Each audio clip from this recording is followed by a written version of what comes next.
Fala, galera de Cristo! Tudo bem? Olha só, hoje eu vou ler alguns versículos para você, mas a gente vai conversar um pouco legal sobre esse capítulo. Eu tô em Romanos 8. Ontem a gente leu 11, né? Hoje eu voltei um pouquinho para trás. 8. Olha que interessante. Eu vou ler o 8 e 28 pra gente começar. Tá beleza? 8 e 28 diz assim: Sabemos que Deus age em todas as coisas para o bem daqueles que o amam e dos que foram chamados de acordo com o seu propósito.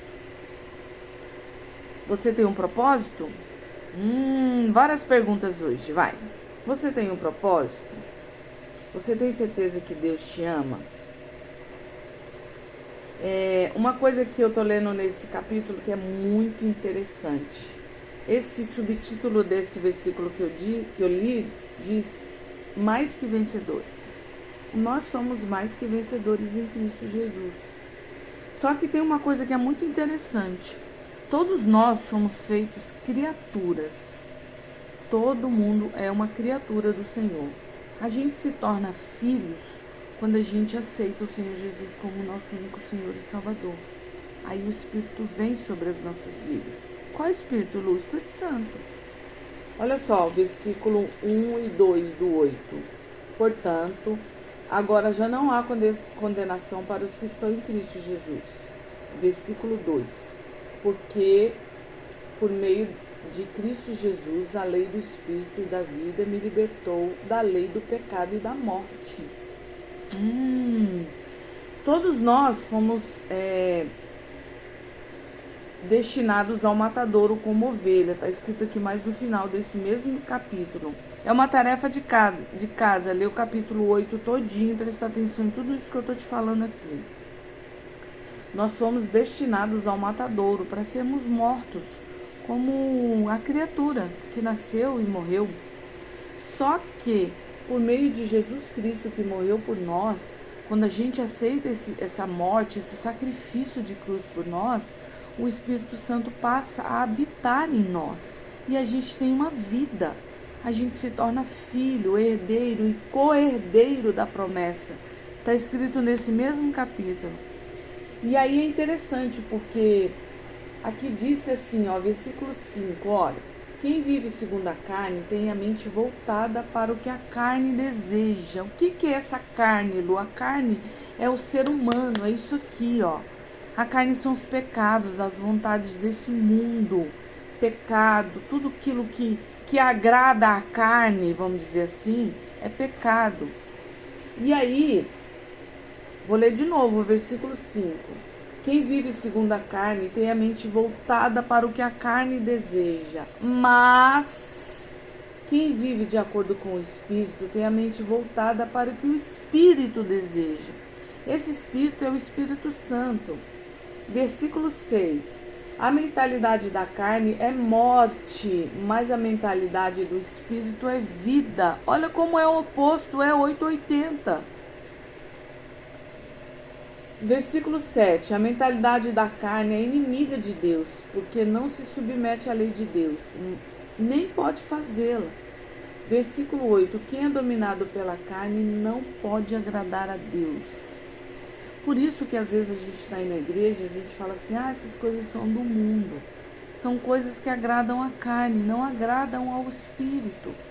Você tem que se posicionar, você não pode ficar em cima do muro. Quem que você está agradando? Você já ouviu falar aquela história do cachorro? Você tem 2 cachorros, você alimenta um só e o outro você não alimenta. Qual que vai ficar forte?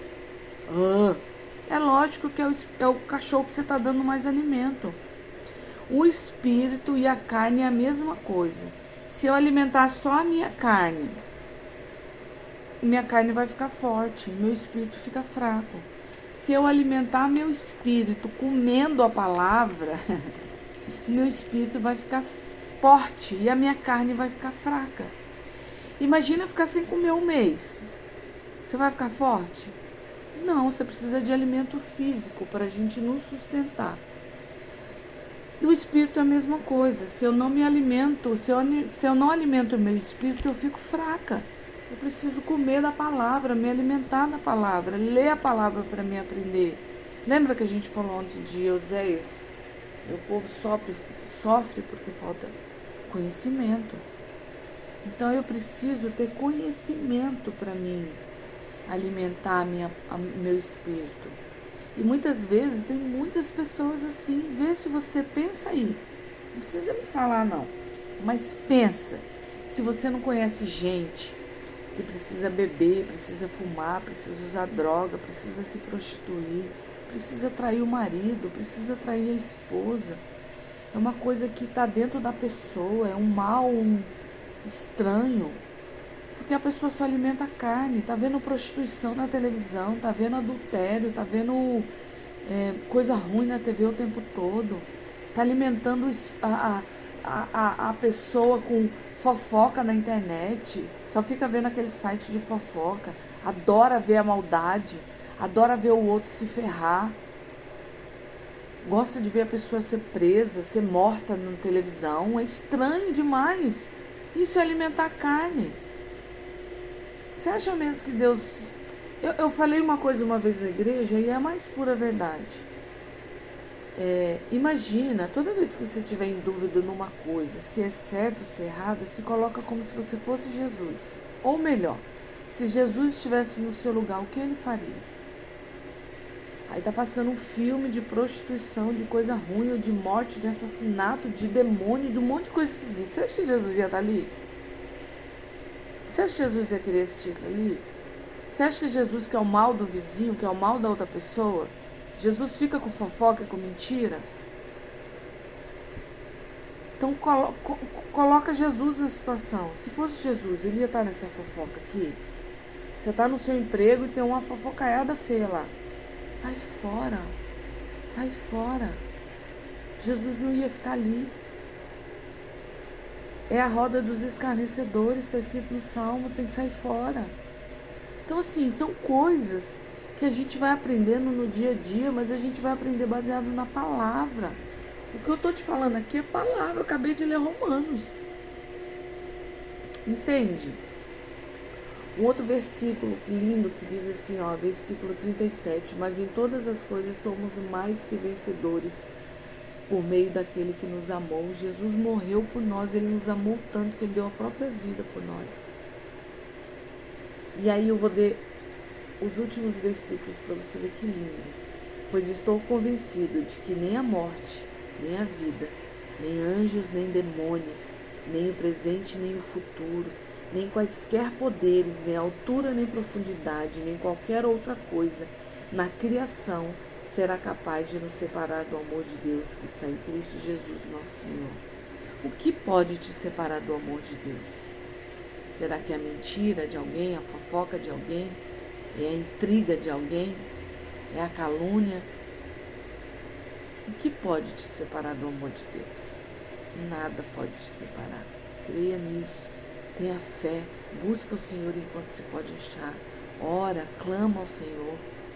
E Ele está junto com você.